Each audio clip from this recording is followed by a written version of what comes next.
সবাইকে Arduino basic part 6 এ স্বাগতম জানাচ্ছি।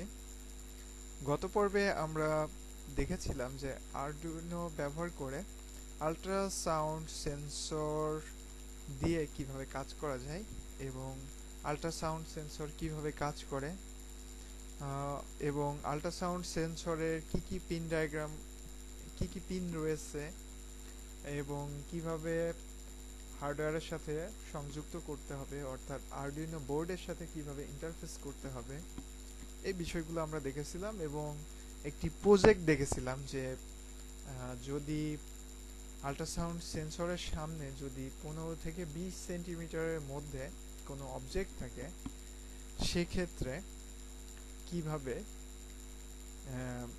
কাজ করে, এবং 15 থেকে 20 সেন্টিমিটারের মধ্যে যদি কোনো অবজেক্ট থাকে সেক্ষেত্রে আমরা একটি এলইডিকে জ্বালিয়েছিলাম এবং যদি 15 থেকে 20 সেন্টিমিটারের মধ্যে কোনো এলইডি কোনো অবজেক্ট না থাকে সেক্ষেত্রে এলইডিটি অফ অবস্থায় থাকে।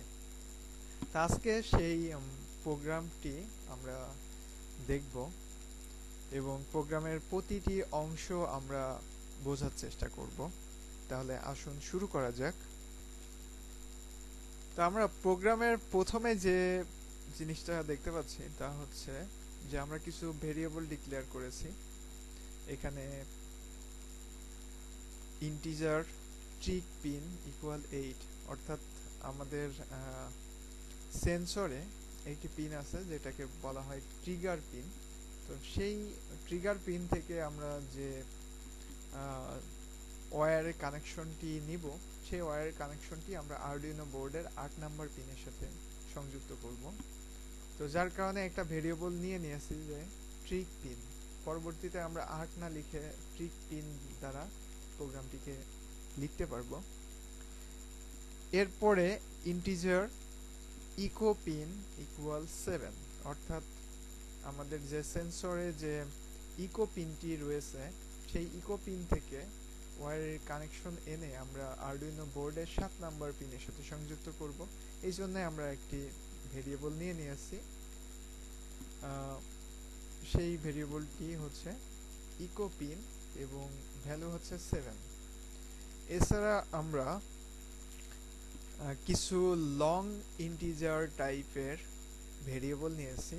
একটি হচ্ছে ডিউরেশন, অপরটি হচ্ছে সেন্টিমিটার এবং আরেকটি হচ্ছে ইঞ্চিস। আমরা যদি ইঞ্চিতে যদি প্রদর্শন করতে চাই আমাদের ডিস্টেন্সটা, সেক্ষেত্রে আমরা এটা ব্যবহার করব, অথবা আমরা এটাকে ব্যবহার না করেও আমরা প্রোগ্রামটি করতে পারি।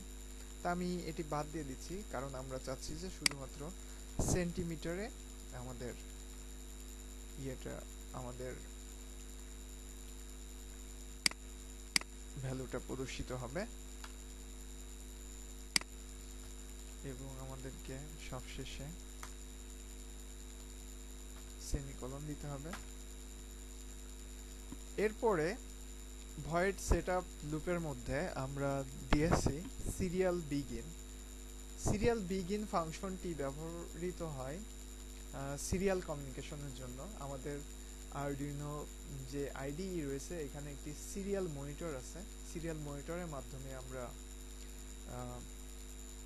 আমাদের সেন্সরের যে ভ্যালু সেই ভ্যালুটি আমরা দেখতে পারবো, অর্থাৎ আমাদের ডিস্টেন্স, কত ডিস্টেন্সের মধ্যে আমাদের অবজেক্টটি রয়েছে সেই ডিস্টেন্সটি আমরা সিরিয়াল মনিটর ব্যবহার করে দেখতে পারবো। এই জন্য আমাদের এখানে সিরিয়াল বিগিন এই ফাংশনটি ব্যবহার করতে হচ্ছে। এরপরে আমরা কোন পিন ইনপুট হবে এবং কোন পিন আউটপুট হবে সেই বিষয়টি আমরা এখানে দিয়ে দিয়েছি। তো এখানে আমরা যে ট্রিগার পিন, অর্থাৎ সেন্সরের ট্রিগার পিনটি আমরা এখানে 7 নাম্বার পিনের সাথে, অর্থাৎ আরডুইনো বোর্ডের 7 নাম্বার পিনের সাথে সংযুক্ত করেছিলাম। তো আমাদের আরডুইনো বোর্ডের 7 নাম্বার পিনটি কাজ করবে আউটপুট হিসাবে, কারণ আমরা একটা পালস সিগন্যাল তৈরি করব এবং 7 নাম্বার পিন দিয়ে আমরা সেটিকে আউট করে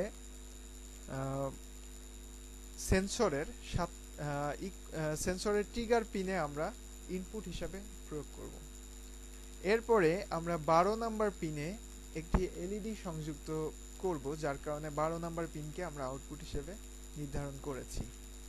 এবং ইকো পিন অর্থাৎ 8 নাম্বার, সরি আমরা একটু ভুল করেছি, অর্থাৎ আমাদের ট্রিগার পিনটি ছিল 8 নাম্বার পিন এবং ইকো পিনটি হচ্ছে 7 নাম্বার পিন। অর্থাৎ ইকো পিনে থেকে আমরা ইকো পিনটিকে আমরা ইনপুট হিসেবে নির্ধারণ করব, অর্থাৎ সেন্সর থেকে যে আউটপুট সিগন্যালটি আসবে সেই সিগন্যালটি আমাদের আরডুইনো বোর্ডের ইনপুট হিসেবে কাজ করবে।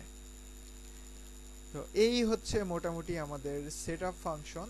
এরপরে আমাদের মূল যে ফাংশনটি অর্থাৎ ভয়েড লুপ ফাংশন, এই ফাংশনের মধ্যে আমাদের মেইন যে কার্যক্রম সেটি দিয়ে দিতে হবে। তো এখানে আমরা দেখতে পাচ্ছি যে ডিজিটাল রাইট ট্রিক পিন লো, অর্থাৎ যখনই ভয়েড লুপ ফাংশনটি সক্রিয় হবে তখন প্রথমেই ডিজিটাল রাইট করে আমরা ট্রিগার পিনকে লো করে দিচ্ছি, অর্থাৎ 8 নাম্বার পিনকে আমরা আরডুইনো বোর্ডের 8 নাম্বার পিনকে লো করে দিচ্ছি এবং এই লো অবস্থা কন্টিনিউ করবে 5 মাইক্রোসেকেন্ড।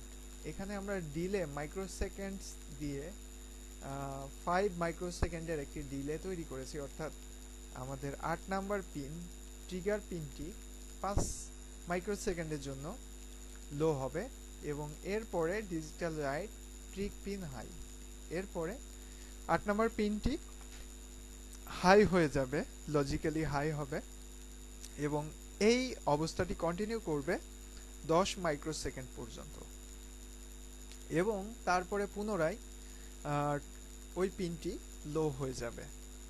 এই হচ্ছে আমাদের প্রাথমিক কার্যক্রম। তো আশা করছি সবাই বুঝতে পেরেছেন। এরপরে আমাদের আরও একটি ফাংশন রয়েছে, এই ফাংশনটি হচ্ছে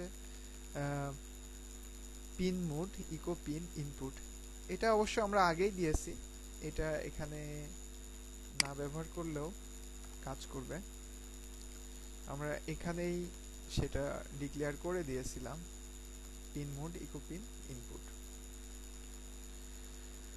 তো এখানে আমরা যে ডিউরেশন যে ভেরিয়েবলটি নিয়েছিলাম, লং ইন্টিজার টাইপের যে ভেরিয়েবলটি নিয়েছিলাম, সেই ভেরিয়েবলের আন্ডারে আমরা একটি ডাটা স্টোর করব। সেই ডাটাটি আমরা পাবো পালস ইন ফাংশনের মাধ্যমে। পালস ইন ফাংশনের মাধ্যমে আমরা ইকো পিনটি কতক্ষণ হাই থাকবে সেই বিষয়টি আমরা এখান থেকে দেখে নিতে পারবো। অর্থাৎ এখান থেকে আমরা একটি ডিউরেশন পাবো, অর্থাৎ কতক্ষণের মধ্যে আমাদের আল্ট্রাসাউন্ড সিগন্যালটি অবজেক্টে কাছে পৌঁছে আবার ফিরে আসে, এই ডিউরেশনটি আমরা এখান থেকে পাবো।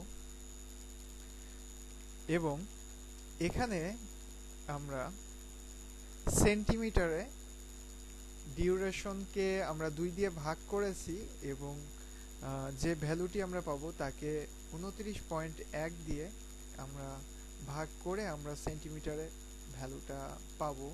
এখানে যে ডিউরেশনটা পাচ্ছি এই ডিউরেশনটা আমরা পাচ্ছি টাইমের ফরম্যাটে এবং এখানে সর্বশেষ আমরা যে সেন্টিমিটারে আমরা ভ্যালু চাচ্ছি, যার কারণে আমাদেরকে ক্যালিব্রেট করে নিতে হয়েছে।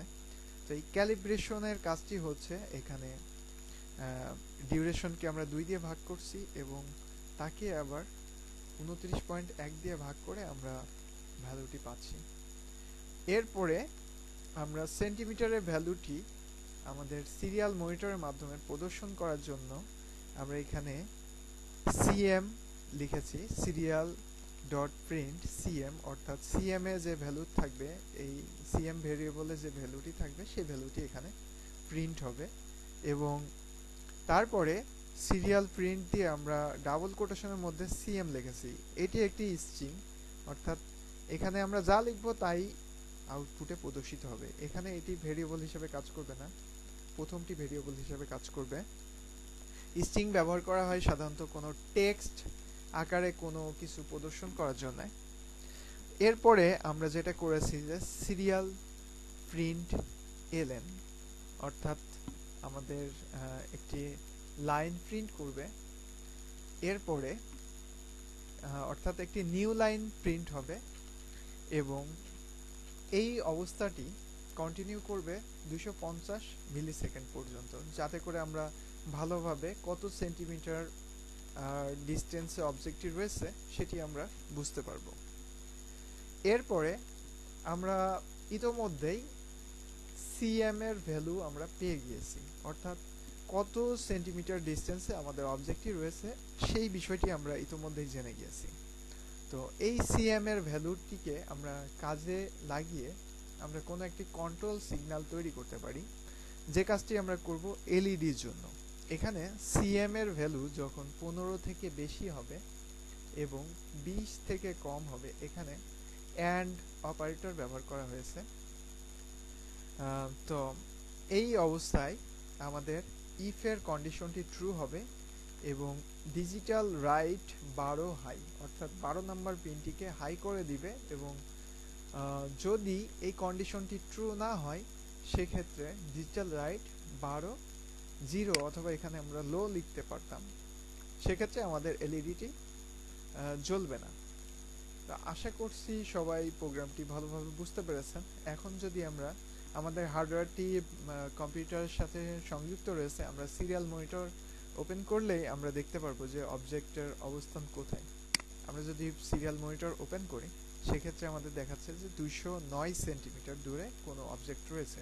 এখন যদি আমি আমার হাতটাকে সেন্সরের উপরে নিয়ে আসছি, যার কারণে এখন ভ্যালু দেখাচ্ছে মাত্র 7 সেন্টিমিটার। আমি আস্তে আস্তে আমার হাতের ডিস্টেন্সটি বাড়াচ্ছি, সেক্ষেত্রে ডিস্টেন্সটি বাড়তেছে আস্তে আস্তে। এবং আমি যদি এখন 17 এবং 17, 16, 17 তে যখন যাচ্ছে তখন এলইডিটি আমি দেখতে পাচ্ছি যে জ্বলতেছে। আপনারা দেখতে পাচ্ছেন না, আপনারা গত দিনের যে প্রজেক্টটি ছিল সেখানে আপনারা দেখেছিলেন। এবং আস্তে আস্তে যখন ডিস্টেন্স বাড়ানো হচ্ছে, 20 যখন পার হয়ে যাচ্ছে তখন এলইডিটি অফ হয়ে যাচ্ছে। তো এই হচ্ছে আমাদের আল্ট্রাসাউন্ড সেন্সরের কার্যক্রম বা কার্যপ্রণালী। তো আশা করি আপনারা আল্ট্রাসাউন্ড সেন্সর দিয়ে আরও অনেক কমপ্লেক্স প্রজেক্ট তৈরি করতে পারবেন এবং আপনাদের প্রয়োজনীয় কাজে আপনারা ব্যবহার করতে পারবেন। তো আশা করছি সবাই আজকের টিউটোরিয়ালটি ভালোভাবে বুঝতে পেরেছেন এবং সবাই সফলভাবে আল্ট্রাসাউন্ড সেন্সর ব্যবহার করে বিভিন্ন ধরনের প্রজেক্ট করতে পারবেন। সবাইকে শুভ কামনা জানিয়ে আজকের মতো এখানেই শেষ করছি। সবাইকে ধন্যবাদ।